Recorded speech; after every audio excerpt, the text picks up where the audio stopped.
Ahora, en el capítulo 19, se nos habla de las ciudades de refugio, la extensión de la tierra y la severidad de la ley.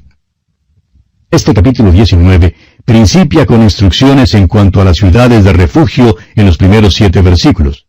Ya hemos tratado algo sobre estas ciudades y solamente diremos, en resumen, que un hombre que había matado accidentalmente a otro podría huir a una ciudad de refugio. Esto no se aplicaba a un homicidio premeditado. Dios da el ejemplo de 2 hombres que trabajaban juntos en el monte. Al dar su mano el golpe con el hacha para cortar algún leño, si saltaba el hierro del cabo y daba muerte a uno de los hombres, al otro se le permitía huir a la ciudad de refugio.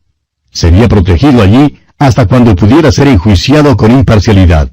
Veamos entonces lo relacionado con la extensión de la tierra. Leamos los versículos 8 y 9 de este capítulo 19 de Deuteronomio. Y si Jehová tu Dios ensanchare tu territorio como lo juró a tus padres, y te diere toda la tierra como prometió dar a tus padres, siempre y cuando guardares todos estos mandamientos que yo te prescribo hoy para ponerlos por obra, que ames a Jehová tu Dios y andes en sus caminos todos los días, entonces añadirás 3 ciudades más a estas 3. La prueba del amor es la obediencia. Si Israel hubiera obedecido a Dios, los israelitas habrían sido bendecidos y Dios habría extendido su tierra. Entonces habrían podido añadir 3 ciudades de refugio más. Pero nunca necesitaron de ellas por la sencilla razón que de los 777,000 kilómetros cuadrados que Dios les dio, solamente ocuparon 77,000 kilómetros cuadrados. Ahora leamos el versículo 14 de este capítulo 19 de Deuteronomio. En la heredad que poseas en la tierra que Jehová tu Dios te da, no reducirás los límites de la propiedad de tu prójimo que fijaron los antiguos. Tenemos aquí el hecho de que los límites eran inviolables.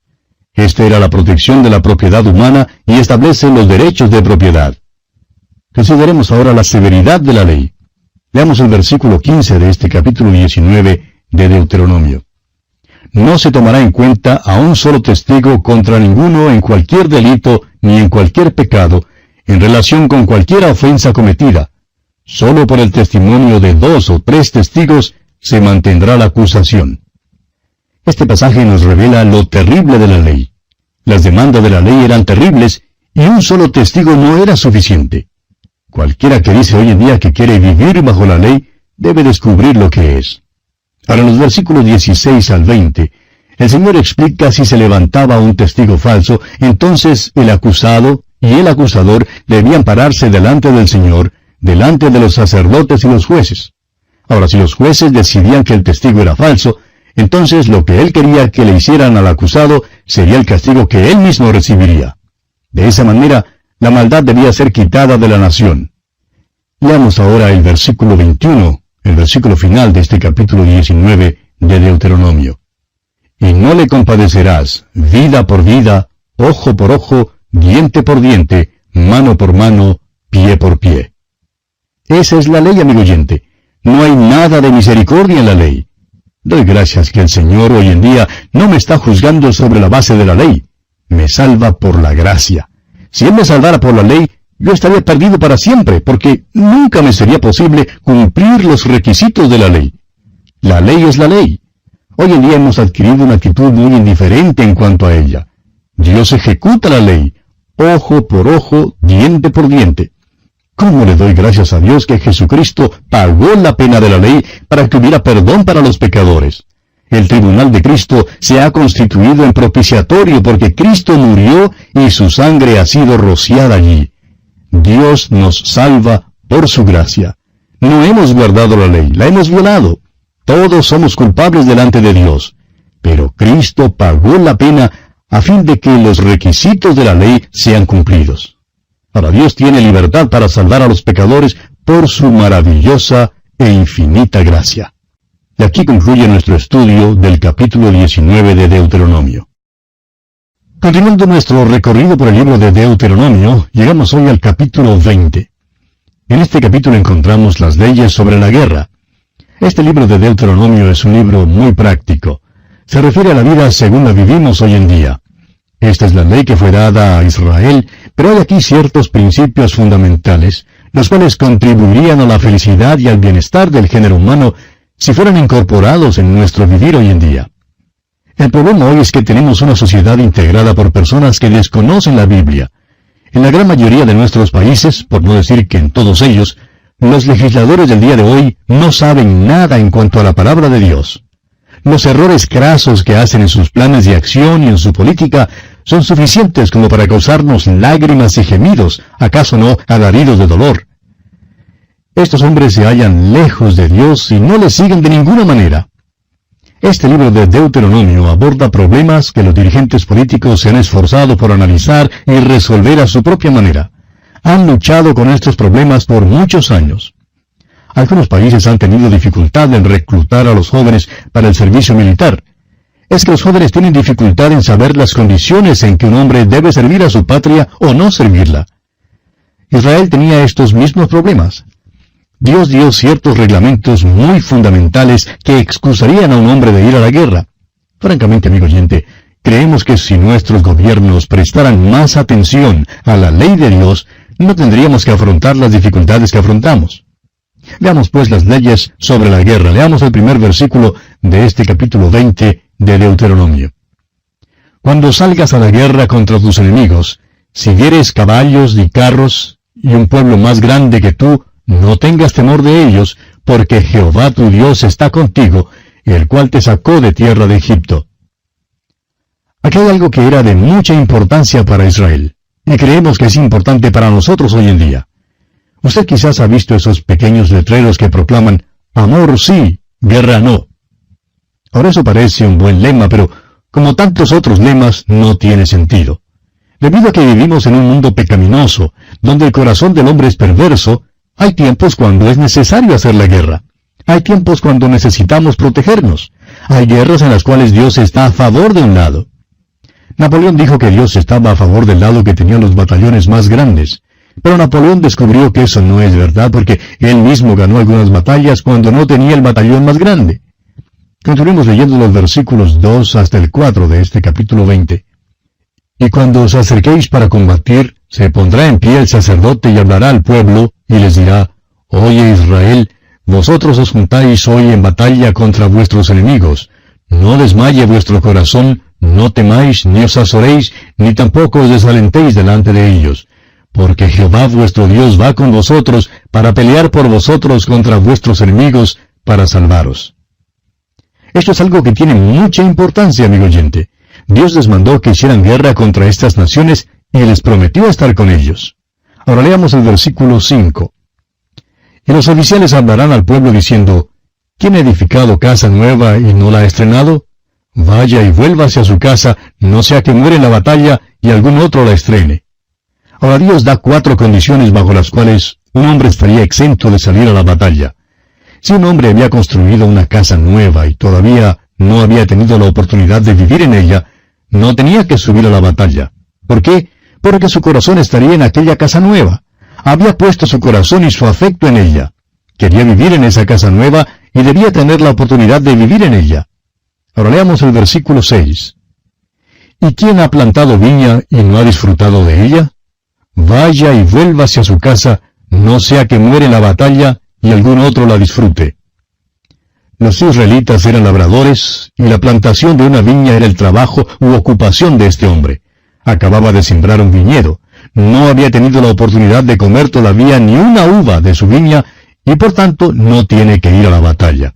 Su corazón está puesto allí en ese viñedo. Su interés está allí. Puede entonces quedarse hasta cuando coma de él, hasta que se establezca como labrador. De otro modo, corre el riesgo de ser muerto en la batalla y otro segaría de fruto de su labor. Esto es muy interesante, ¿no le parece? Ahora el versículo 7. ¿Y quién se ha desposado con mujer y no la ha tomado? Vaya y vuélvase a su casa, no sea que muera en la batalla y algún otro la tome. Aquí tenemos a un joven que está comprometido para casarse con una señorita y le reclutan. Ahora, pero no tiene que ir a la batalla. Está enamorado de esa señorita y quiere casarse con ella. Déjenle pues quedarse en casa y déjenle casarse con la joven. Allí es donde está su corazón y él no tiene que salir a la guerra. Ahora el versículo 8 dice, y volverán los oficiales a hablar al pueblo y dirán, ¿Quién es hombre medroso y pusilánime? Vaya y vuelva hacia su casa, y no apoque el corazón de sus hermanos como el corazón suyo.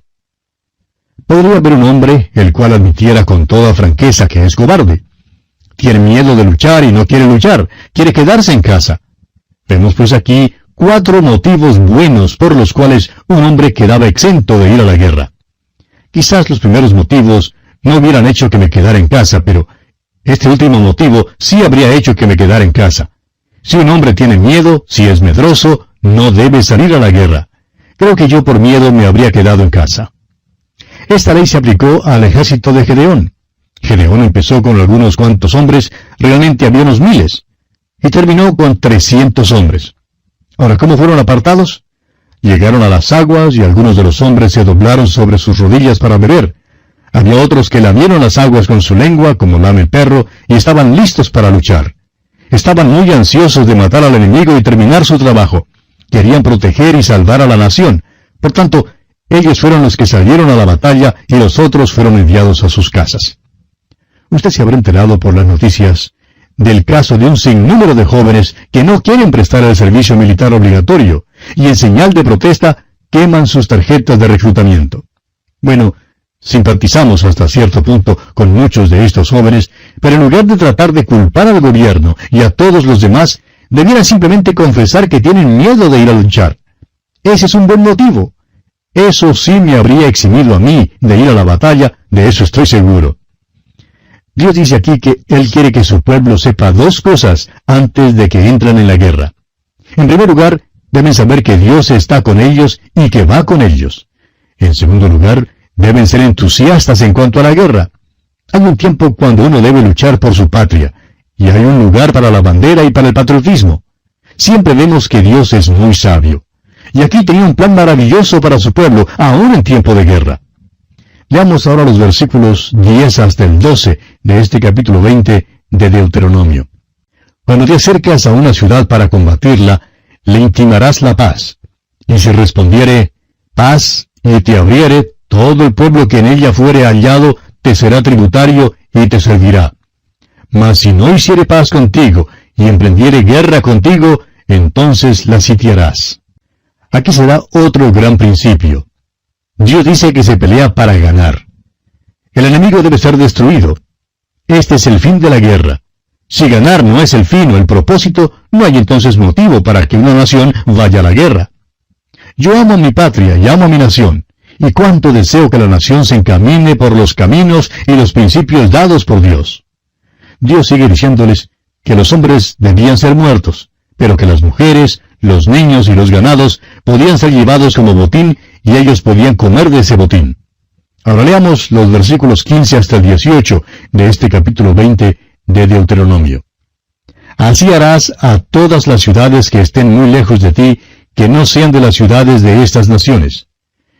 Pero de las ciudades de estos pueblos que Jehová tu Dios te da por heredad, ninguna persona dejarás con vida, sino que los destruirás completamente.